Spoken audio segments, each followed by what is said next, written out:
अभी हम लोगों ने देख लिया कि एरिया का एक्सपेंशन कैसे होता है। एरिया का एक्सपेंशन होने का मतलब ये हुआ कि दोनों लेंथ का एक्सपेंशन होना। ये जो डायमेंशन है ये भी लेंथ बढ़ गया और ये वाला लेंथ भी बढ़ गया। तो इस तरह से इसमें ये इंक्रीज हुआ, ये इंक्रीज हुआ, तो टोटल कितना एरिया इंक्रीज हुआ इसको निकालने के लिए हम लोग लेंथ का इंक्रीज मतलब टोटल फाइनल लेंथ क्या है, इनिशियल लेंथ ब्रेड्थ क्या है, उसको मल्टीप्लाई किया। और हम लोगों ने इसको देखा था कि चूंकि अल्फा स्मॉल होता है इसलिए आपको L not be not a not हो जाएगा इनिशियल एरिया, और 1 + 2 alpha T alpha square T square. ये सिंपल फॉर्मूला आपका ए प्लस बी का होल स्क्वायर है। अल्फा का चूंकि ऑर्डर स्मॉल है, अभी आपको बताया था कि अल्फा का जो ऑर्डर होता है वो कितना होता है, तो 10⁻⁻⁴। अल्फा का ऑर्डर है 10⁻⁻⁴। यदि अल्फा का स्क्वायर करेंगे फर्दर तो ये ऑर्डर कितना हो जाएगा, 10⁻⁻8 में आ जाएगा। इसलिए इस टर्म को हम लोग नेग्लेक्ट कर रहे हैं क्योंकि ये वेरी वेरी स्मॉल है, ठीक है, in comparison to 2 alpha T. ये अल्फा भी स्मॉल है लेकिन इसको नेग्लेक्ट नहीं कर सकते हम लोग, फर्स्ट ऑर्डर में है। जब हम उसका जस्ट 10⁻⁻8 कर रहे हैं तो इसको इसके कंपैरिजन में नेग्लेक्ट हम लोग कर सकते हैं, तो इसलिए हमने हटा दिया। और फाइनली हमने फॉर्मूला क्या डिराइव किया कि जब एरिया का एक्सपेंशन होगा तो AT = होगा A0 × 1 + बीटा टी, जहां बीटा का क्या मतलब है, तो बीटा = है 2 × alpha, twice of the linear expansion. और एक इंपॉर्टेंट बात याद रखने वाला ये भी है कि जब ये लेंथ बढ़ रहा है तो इस तरफ लेंथ बढ़ने के लिए कोफिशिएंट ऑफ लीनियर एक्सपेंशन कितना लिया गया, अल्फा। जब ब्रेड्थ बढ़ रहा है तो उसका भी लीनियर एक्सपेंशन का कोफिशिएंट कितना लिया गया है, अल्फा। इसका मतलब कि बॉडी का जो भी प्रॉपर्टी है, इस डायरेक्शन में जो प्रॉपर्टी है वही प्रॉपर्टी इस डायरेक्शन में, मतलब एक्स डायरेक्शन और वाई डायरेक्शन में, ठीक है। तो क्या हुआ, उस इस तरह का जो सॉलिड है उसका एक स्पेशल नाम दिया गया है फिजिक्स में, उसको हम लोग बोलते हैं आइसोट्रॉपिक सॉलिड। क्या नाम दिया गया है, आइसोट्रॉपिक सॉलिड। आइसोट्रॉपिक सॉलिड का मतलब होता है वैसा सॉलिड जिसका की प्रॉपर्टी हर डायरेक्शन में सेम हो। जैसे सॉलिड का प्रॉपर्टी क्या क्या हो सकता है, तो यंग्स मॉडुलस, जैसे इस डायरेक्शन से खींचो या इस डायरेक्शन से खींचो और यंग्स मॉडुलस उसका निकालने की कोशिश करो, सेम आएगा। डेंसिटी इस डायरेक्शन में हर जगह सेम होना चाहिए। कोफिशिएंट ऑफ लीनियर एक्सपेंशन ऐसे लो या कोई और डायरेक्शन में लो, सब में सेम आना चाहिए। तो ये आइसोट्रॉपिक सॉलिड है क्योंकि लेंथ वाले साइड में भी बढ़ने में भी अल्फा यूज किया गया और ब्रेड्थ वाले में भी अल्फा यूज किया गया। अब इन दोनों को हम लोग मल्टीप्लाई किए। यदि ये दोनों सेम नहीं होता तो अलग अलग लेना पड़ता हम लोग को, लेकिन हम लोग को आइसोट्रॉपिक सॉलिड का ही सिलेबस में पढ़ना है, इसलिए दोनों जगह अल्फा लिया और फॉर्मूला हमने निकाला कि AT = A0 1 + बीटा टी हो जा रहा है। एक बार फिर से फॉर्मूला के अंदर क्या क्या चीज यूज हुआ है आपको बता रहे हैं। देखिए इसमें लेफ्ट साइड में, राइट साइड में क्या क्या है, A0 is area of this plate at 0 degree Celsius. Beta क्या है, कोफिशिएंट ऑफ सुपरफिशियल एक्सपेंशन या कोफिशिएंट ऑफ एरिया एक्सपेंशन। और टी क्या चीज है, तो ये है टेम्परेचर। तो बेसिकली 0 से लेके T तक ये टेम्परेचर जो है इंक्रीज हुआ है और उसके लिए हम लोग फॉर्मूला लिखे। यदि आप चाहते हैं कि नहीं दूसरा फॉर्मूला भी लिख लें, सपोज कीजिए आप फॉर्मूला चेंज करते हैं। अभी देखिए कैसे हम लोग लिख सकते हैं इसको। मान लीजिए आप 0 वाले पे नहीं लिखना चाहते, T1 T2 टेम्परेचर पे आप लिखना चाहते हैं,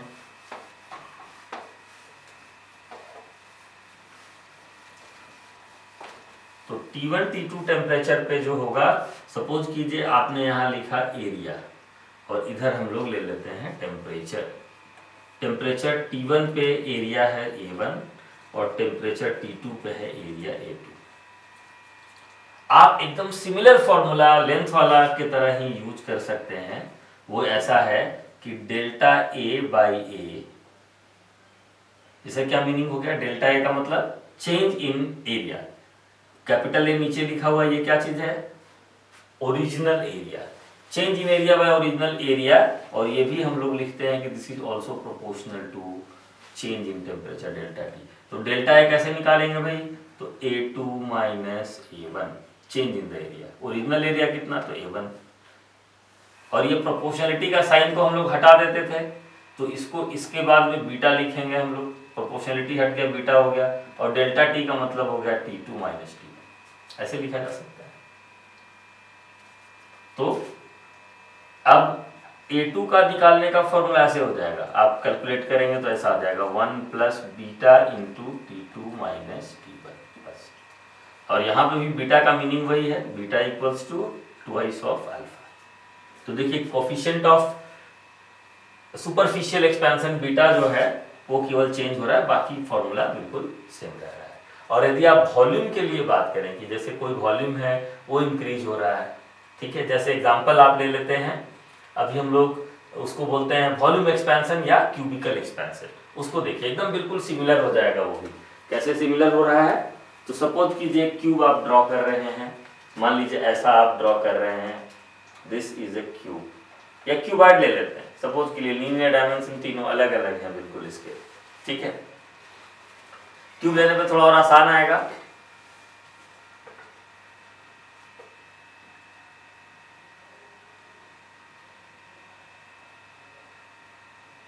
ये देखिए, चलिए क्यूब लेते हैं, एग्जांपल जो है क्यूब का आसान होगा।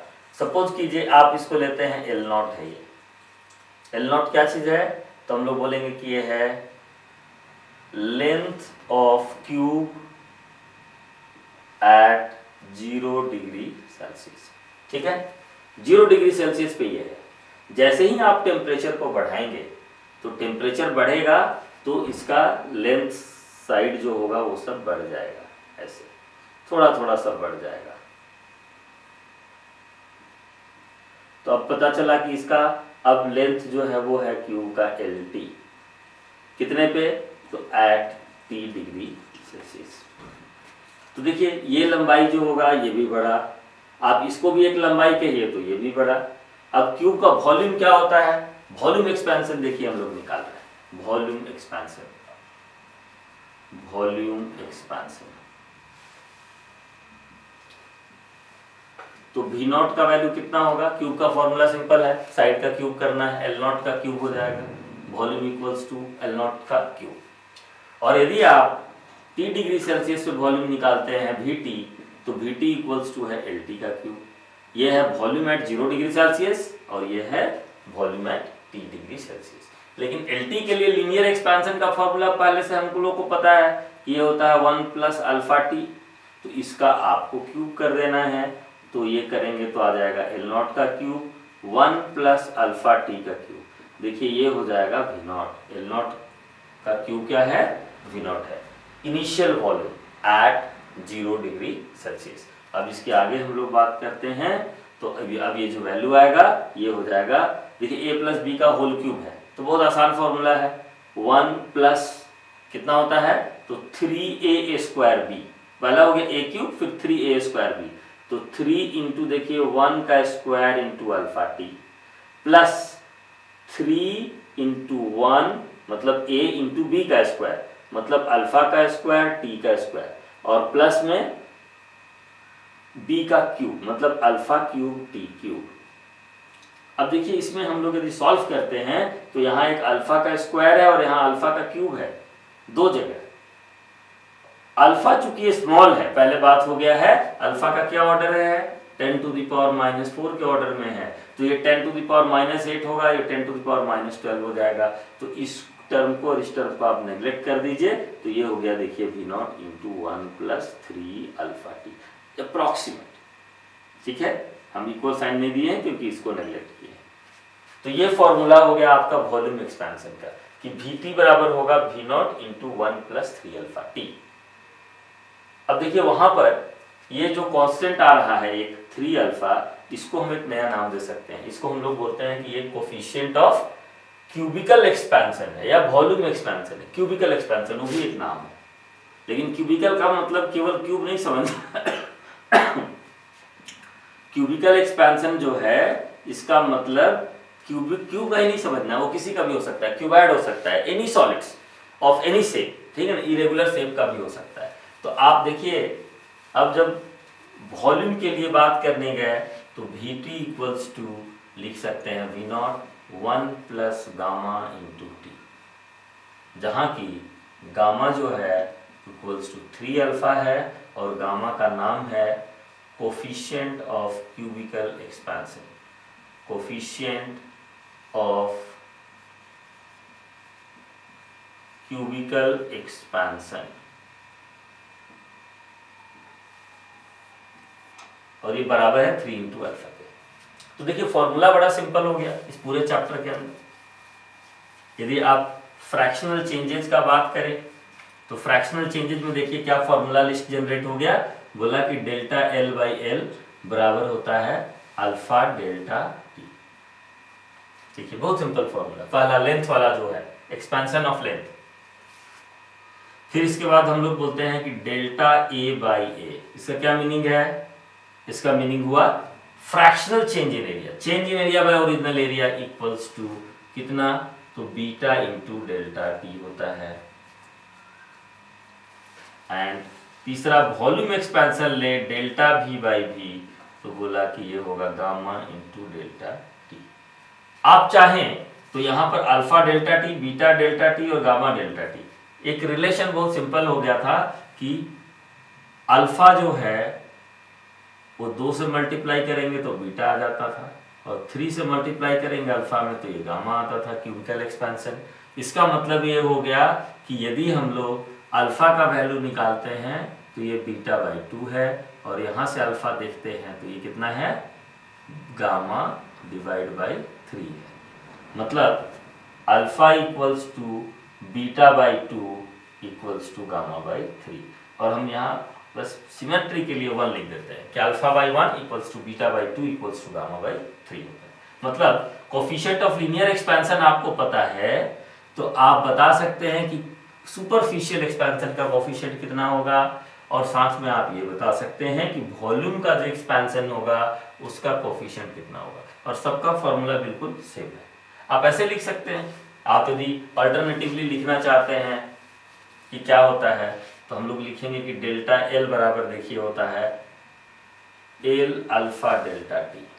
ठीक है, यदि एरिया के बारे में लिखना चाहते हैं कि what is change in area, तो आप लिख सकते हैं, देखिए ए को मल्टीप्लाई कर दीजिए यहाँ से, तो ये हो जाएगा A into beta into delta T, और नहीं तो आप इसको लिख सकते हैं कि del change in area equals to A into 2 alpha into delta T. एक ही बात है, ये दोनों फॉर्मूला सेम होंगे क्योंकि अल्फा और बीटा का जो रिलेशन है वो लिख दिया हमने।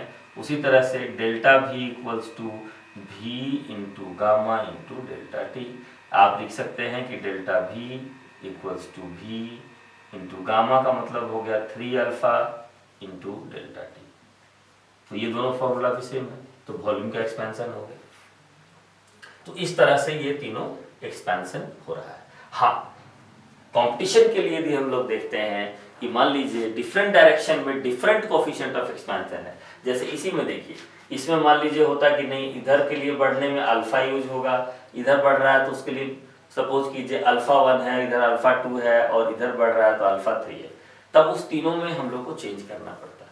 वो मैथमेटिक्स से आप सिंपली कर सकते हैं, वो मल्टीप्लाई करना पड़ेगा आपको और उसमें कोई चेंजेस नहीं होगा। लेकिन उसको करने के पहले, वो कंपटीशन का टॉपिक करने के पहले हम लोग एक और सिंपल इसमें टॉपिक कर देते हैं। जैसे वॉल्यूम किसी बॉडी का बढ़ रहा हो लेकिन मास नहीं बढ़ेगा, एरिया बढ़ रहा है लेकिन उसका मास नहीं बढ़ेगा। जैसे एग्जांपल के लिए एक सॉलिड को यदि आप कंसीडर कर रहे हैं,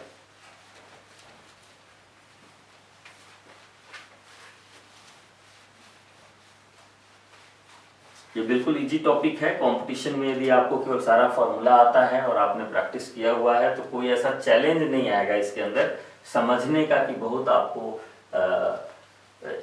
स्ट्रेस होगा उस समय या फाइट हो जाएगा कि प्रॉब्लम समझ में नहीं आएगा। आपको सारा चीज समझ में आ जाएगा, बिल्कुल तुरंत समझ में आएगा।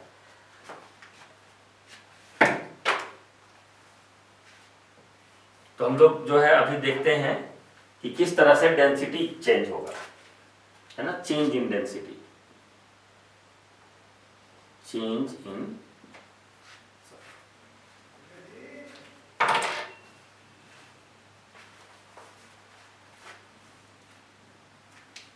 Yes change in density.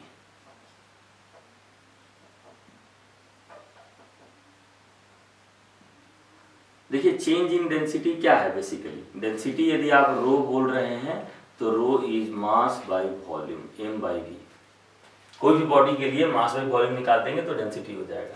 क्योंकि मास चेंज होता है, वॉल्यूम चेंज होता है, मास वही रहता है तो डेंसिटी जरूर चेंज होगा। तो आप यदि मान लीजिए कि लिखते हैं कि at 0 degree Celsius rho naught equals to, मतलब डेंसिटी एट 0 डिग्री सेल्सियस हो गया ये। तो डेंसिटी इक्वल्स हो जाएगा m by V naught, simple formula. अब दूसरा हम लोग आते हैं कि at t degree Celsius rho T, density at t degree Celsius कितना होगा, तो हम लोग लिखेंगे m divided by V T, मतलब mass divided by volume at t degree Celsius. ये दो फॉर्मूला हमारे पास हो गया। लेकिन हमको पता है कि Vt का वैल्यू कितना होता है, तो Vt का वैल्यू जो है हम लोग रिलेट कर देते हैं। लेट अस राइट कि Vt इक्वल्स टू होना चाहिए m divided by V naught 1 plus gamma into T. देखिए ये वह वैल्यू अभी लिखा है हमने, ठीक है। कोफिशिएंट ऑफ वॉल्यूम एक्सपेंशन है गामा, ठीक है, या 3 अल्फा लिख सकते हैं इसको, गामा इक्वल्स टू 3 अल्फा। अब देखिए क्या हो गया कि m बाई वी नॉट तो रो नॉट है, sorry this is not V naught, this is rho T, है ना, डेंसिटी निकाल रहे हैं हम लोग। अब देखिए डेंसिटी, तो m बाई वी नॉट को तो पहले ही बोल चुके हैं कि ये रो नॉट है, तो इसका वैल्यू को सब्स्टिट्यूट यहाँ पे करेंगे तो ये आ जाएगा rho naught, density at 0 degree Celsius, और ये हो जाएगा 1 प्लस गामा टी और इसका पावर -1, ठीक है। अब देखो यहाँ पे क्या यूज करेंगे हम लोग, कोफिशिएंट बायनोमियल एक्सपेंशन का जो होता था आपको याद होगा, हम लोग लिखते थे कि 1 प्लस एक्स का पावर यदि n रहता है तो इसका अप्रॉक्स वैल्यू लिख सकते हैं 1 plus nx, provided x is very very less than 1 and greater than 0 of course. तो अब यहाँ क्या होने वाला है, तो हमको पता है कि गामा 10 का पावर -4 है, तो 1 के कंपैरिजन में ये टर्म बहुत स्मॉल हो जाएगा, वेरी वेरी स्मॉल। तो जब ये वेरी वेरी स्मॉल हो जा रहा है तो हम लोग इसको लिख सकते हैं, केवल n का वैल्यू को यहाँ ला देंगे तो ये हो जाएगा rho naught 1 minus gamma T, तो रो टी इक्वल्स टू देखिए rho naught into 1 minus gamma T हो गया। तो डेंसिटी निकालने का फॉर्मूला बिल्कुल वॉल्यूम जैसा है, बस अंतर इतना ही होगा कि वॉल्यूम एक्सपैंड करते जाएगा, वॉल्यूम बढ़ेगा, और डेंसिटी जो होगा यहाँ पे देखिए माइनस साइन आ गया 1 माइनस गामा टी, तो ये घटते जाएगा। तो आपको कोफिशिएंट ऑफ डेंसिटी जो होगा वो निकालने का जरूरत नहीं है बिल्कुल। क्या करना है, हम लोग जो वॉल्यूम का एक्सपेंशन यूज कर रहे हैं, फॉर्मूला गामा यूज कर रहे हैं, उसी फॉर्मूला को डेंसिटी का डिक्रीज होने के टाइम में भी चेंज करेंगे, ठीक है। तो 0 से 0 डिग्री सेल्सियस पे डेंसिटी पता है तो t डिग्री सेल्सियस पे डेंसिटी आप निकाल सकते हैं। अब इसको भी आप बहुत सारा चीज चेंज कर सकते हैं। देखिए क्या चीज चेंजेज होगा, बस ये है कि इसमें माइनस होगा, जो चीज बढ़ता है वो घटता है। हम लोग यदि फॉर्मूला लिखने के लिए बोले तो अप्रोप्रिएटली ये लिख सकते हैं कि डेल रो बाई रो, ठीक है, डेल रो बाई रो मतलब change in density by original density. तो ये किसके बराबर होगा, किसके प्रोपोर्शन में होगा, तो हम लोग बोलेंगे कि दिस इज इक्वल टू कितना, तो गामा इंटू डेल्टा टी, ऐसे भी बोल सकते हैं। जो वॉल्यूम वाला रूल है वही वाला रूल इसमें फॉलो करेंगे, बस इतना ही होगा कि इसमें हम लोगों को माइनस साइन होगा, या आप माइनस साइन नहीं भी लगाते हैं तो आप काम कर सकते हैं। इसको आप बोल सकते हैं कि डेल रो जो है वो क्या चीज है, तो हम लोग बोलेंगे डिक्रीज, डेल रो क्या है, डिक्रीज इन डेंसिटी। और यदि कोई पूछे कि डेल टी क्या है तो क्या बोलेंगे, इंक्रीज इन डेंसिटी। तो देखिए इंक्रीज इन डेंसिटी जो हो गया तो एक तरफ ये प्लस रहेगा और दूसरे तरफ क्या होगा, तो ये तो निगेटिव होगा डिक्रीज, तो माइनस साइन इसलिए लगाते हैं, इसको बैलेंस करने के लिए हम आपको बोल रहे हैं। तो आपको ये ध्यान रखना पड़ेगा, ठीक है। तो देखिए 3 चीजों का हम लोग चेंज पढ़े, इनफैक्ट 4 चीजों का चेंज पढ़े कि लेंथ कैसे बढ़ता है, एरिया कैसे बढ़ता है, वॉल्यूम कैसे बढ़ता है, और डेंसिटी कैसे घटता है। तो डेंसिटी का ये घटने का हमारा फॉर्मूला है, ठीक है। डेंसिटी जो घटता है वो यूजुअली हम लोग उसका कैलकुलेशन ज्यादातर हम लोग लिक्विड्स के अंदर करते हैं, सॉलिड में भी कर सकते हैं, ऐसे कोई प्रॉब्लम नहीं है। लेकिन लिक्विड का थोड़ा ज्यादा एक्सपेंशन होना, उसमें गामा का वैल्यू ज्यादा सिग्निफिकेंट हो जाता है इन कंपैरिजन टू सॉलिड्स। तो हम लोगों ने अभी तक क्या क्या पढ़ लिया, लेंथ कैसे एक्सपैंड होगा उसका क्या फॉर्मूला होगा, दूसरा हमने पढ़ा एरिया कैसे एक्सपैंड करता है, तीसरा वॉल्यूम कैसे एक्सपैंड कर सकता है, और चेंज इन डेंसिटी अप्रोप्रिएटली इसको आप बोल सकते हैं कि भाई ये डिक्रीज है, ठीक है ना, डिक्रीज। जैसे टेम्परेचर बढ़ेगा डेंसिटी घटते जाएगा क्योंकि मास चेंज नहीं होना है। तो ये टॉपिक हम लोग का पूरा कवर हो गया। अब देखिए कंपटीशन के टॉपिक के लिए इसमें क्या क्या चीजें रह जाती हैं।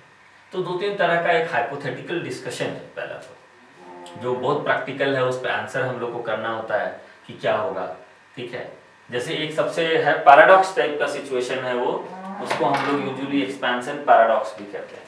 पैराडॉक्स का मतलब ऐसी चीज जो थोड़ा समझने में उलझाने वाली चीज, उलझन। ठीक है, वो देखिए क्या है हम लोग ये, और ये हर जगह बहुत सारे पॉपुलर बुक्स के अंदर भी आपको सवाल मिलेगा। ठीक है, तो ये कि सपोज कीजिए आपके पास एक स्केल है ऐसा, 10 सेंटीमीटर का स्केल है। ठीक है, इसमें क्या है कि आपके पास एक यहाँ पे होल है। ठीक है, और ये होल जो है ये 1 सेंटीमीटर का डायमीटर है मान लीजिए। ठीक है ना, डायमीटर इसका दिया हुआ है 1 centimetre.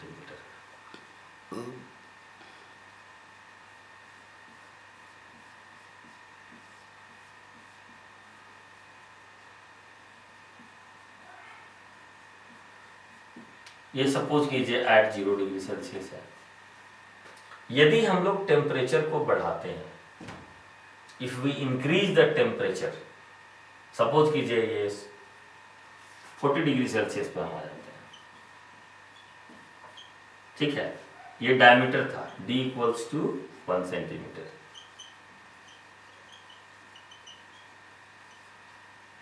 Diameter of hole. Now the question is,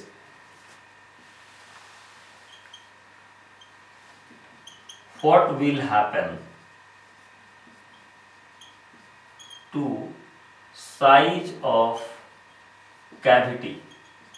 cavity का मतलब खाली जगह, यहाँ से कटा हुआ नहीं, स्केल को टांगने के लिए कभी कभी देखते होंगे किनारे में एक छेद रहता है। तो यदि स्केल को हिट करेंगे तो क्या ये जो होल है जिसका डायमीटर 1 सेंटीमीटर है, क्या ये डायमीटर इंक्रीज होगा या डिक्रीज होगा यदि गर्म करते हैं तो।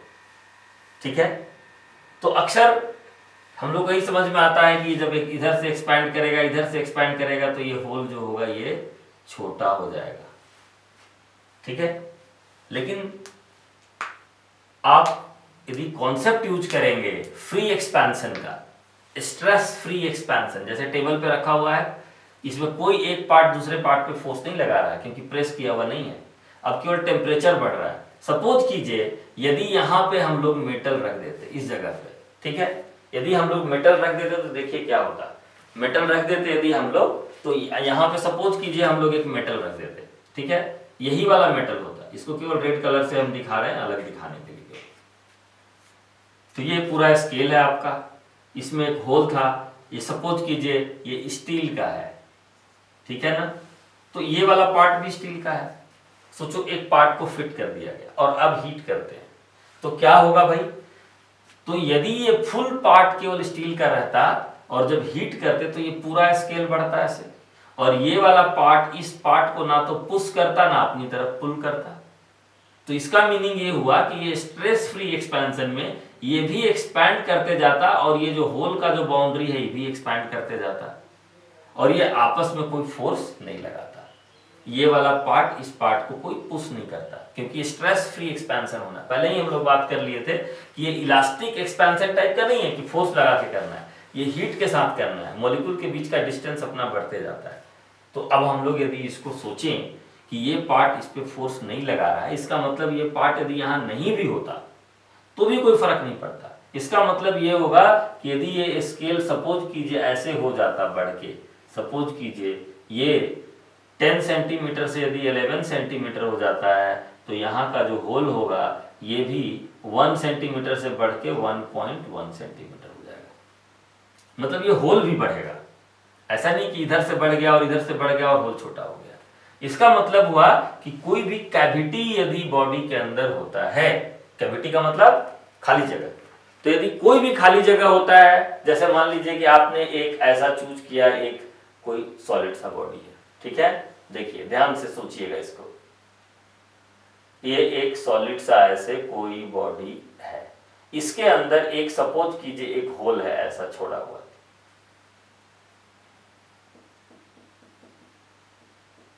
तो ये सॉलिड एक्सपेंशन जो होगा हम लोगों का, ठीक है, ये जो आप देख रहे हैं ये जो बॉडी है इसके अंदर का यदि इसमें सपोज कीजिए एयर है चाहे वैक्यूम है कैविटी, यदि इसको आप बढ़ाते हैं हीट करते हैं तो ये पूरा बॉडी ऐसे बढ़ेगा। अब इसके अंदर का ये होल भी बिल्कुल उसी रेशियो में बढ़ेगा। यदि ये पूरा सॉलिड 10% बढ़ा, जैसे यहां देखिए 10 से 11 कर दिए थे तो ये भी 1 से 1.1 हो गया, मतलब 10% का इसमें भी चेंज हो जाएगा। उसी तरह से कैविटी भी बढ़ेगा। और आप अच्छा एग्जांपल ले सकते हैं, जैसे एक ग्लास ले लीजिए और एक सिलेंडर ले लीजिए। ये एक सिलेंडर है सॉलिड फुल कॉपर का, मान लीजिए कॉपर सॉलिड, और एक आप इसी साइज का सोचिए कि आप ले लेते हैं ग्लास। ये हॉलो है, खाली है बिल्कुल। यदि इसको आप हीट करते हैं, सपोज कीजिए 0 डिग्री सेल्सियस से ले जाते हैं 50 डिग्री सेल्सियस, तो इसका जितना साइज बढ़ेगा एग्जैक्टली इसका भी 0 से 50 करने पे उतना ही साइज बढ़ेगा, दोनों में कोई अंतर नहीं आएगा। मतलब ये हुआ कि एक cavity expands the same way as the entire solid, ठीक है, क्योंकि ये स्ट्रेस फ्री है। सोचिए इसके अंदर यदि कॉपर रख दिया जाता और कॉपर अंदर वाला और बाहर का जो दीवार है वो दोनों एक्सपैंड करता, तभी ना आपस में कोई फोर्स नहीं लगाएगा। यदि एक ज्यादा एक्सपैंड करेगा अंदर वाला और एक बाहर वाला कम एक्सपैंड करेगा तो फोर्स लगेगा। तो फिर स्ट्रेस फ्री एक्सपेंशन जो होगा उसको हम लोग ये करते हैं, कैलकुलेट करते हैं कि ये स्ट्रेस फ्री एक्सपेंशन है, और स्ट्रेस फ्री एक्सपेंशन में जो कैविटी होगा अंदर का वो बिल्कुल बढ़ेगा। हाँ, यदि इसके अंदर दूसरा कुछ मेटल भरा जाएगा तब स्ट्रेस हो जाएगा, तब प्रॉब्लम होगा उसमें, तो वो वाला अभी हम लोग कंसिडर नहीं कर रहे। कैविटी जो है या तो खाली है और नहीं तो यहाँ पे वही चीज भरा हुआ है जो बाकी चीज है, तो इसका मीनिंग होगा it will have the same expansion in terms of fractional change. 10% बढ़ा वो भी 10% बढ़ जाएगा, कैविटी भी 10% बढ़ जाएगा, ताकि उसके अंदर उसका जो रिलेटिव एक्सपेंशन है वो बिल्कुल सेम रहेगा। तो ये आप लोग समझ गए। ये दो एग्जांपल हम लोग लिए हैं, एक स्केल के अंदर का होल वाला एग्जांपल है और दूसरा एक सॉलिड के अंदर कैविटी का एग्जांपल है। तो एक तो ये इंपॉर्टेंट चीज है। अब आते हैं हम लोग, जो टॉपिक होता है उसको हम लोग बोलते हैं रिलेटिव एक्सपेंशन। देखिए रिलेटिव एक्सपेंशन क्या है ये नेक्स्ट वीडियो में हम लोग बताएंगे, लेकिन आपको इंट्रोड्यूस कर दे रहे हैं कि रिलेटिव एक्सपेंशन कैसा होता है, व्हाट इज रिलेटिव एक्सपेंशन, ठीक है, बस केवल इंट्रोड्यूस कर रहे हैं अभी आपको। Let us understand what is relative expansion. Relative expansion जो होता है उसको हम लोग अपरेंट एक्सपेंशन का भी नाम दे सकते हैं। जैसे उदाहरण के लिए हम लोग एक ऐसा कंटेनर लेते हैं, सपोज कीजिए कंटेनर इज लाइक दिस, यहां तक एक मार्क लगा देते हैं, यहां तक लिक्विड भरा हुआ है, सपोज कीजिए इसको हम लोग बोल रहे हैं कंटेनर, सपोज कीजिए ये कॉपर है और इसके अंदर सपोज कीजिए ये वाटर है H2O। जब आप इसको हीट करेंगे तो लिक्विड का कोफिशिएंट ऑफ एक्सपेंशन अलग है और कॉपर का कोफिशिएंट ऑफ एक्सपेंशन अलग है वॉल्यूम का। जब हीट करेंगे तो क्या होगा, सपोज कीजिए कि ये कॉपर ज्यादा एक्सपैंड कर गया, ठीक है, और लिक्विड उतना एक्सपैंड नहीं किया, ठीक है, तो ये नीचे आते हुए दिखाई देगा, लगेगा कि लेवल थोड़ा नीचे गिर गया, लिक्विड लगेगा कि कम हो गया, उसमें एक्सपेंशन दोनों का हुआ, लेकिन कंटेनर का एक्सपेंशन ज्यादा हो गया, वो थोड़ा बड़ा हो गया ज्यादा। यदि मान लीजिए ये लेवल था, यहाँ पर लिखा हुआ था कि सपोज कीजिए 3 लीटर है, तो उस मार्क में क्या होगा कि ये जब कंटेनर थोड़ा सा बड़ा हो जाता है, सपोज कीजिए ऐसा हो जाता है, तो ये वहां पे नहीं आके यहाँ तक आ जाएगा, तो आपको लगेगा कि अरे ये तो यहाँ तक था इस पॉइंट में और ये यहाँ तक आ गया, मतलब एक्चुअल जो लेवल था उससे नीचे गिर गया, तो रिलेटिवली ये हो गया। तो अपरेंट एक्सपेंशन नेगेटिव है, एक्सपेंशन दोनों का हुआ है, लिक्विड बढ़ गया लेकिन कंटेनर उससे ज्यादा बढ़ा है। तो हम लोग इसको नेक्स्ट वीडियो में फिर से देखेंगे कि किस तरह से अपरेंट एक्सपेंशन होता है। क्या टॉपिक है हम लोग का नेक्स्ट, अपरेंट या रिलेटिव एक्सपेंशन, ठीक है।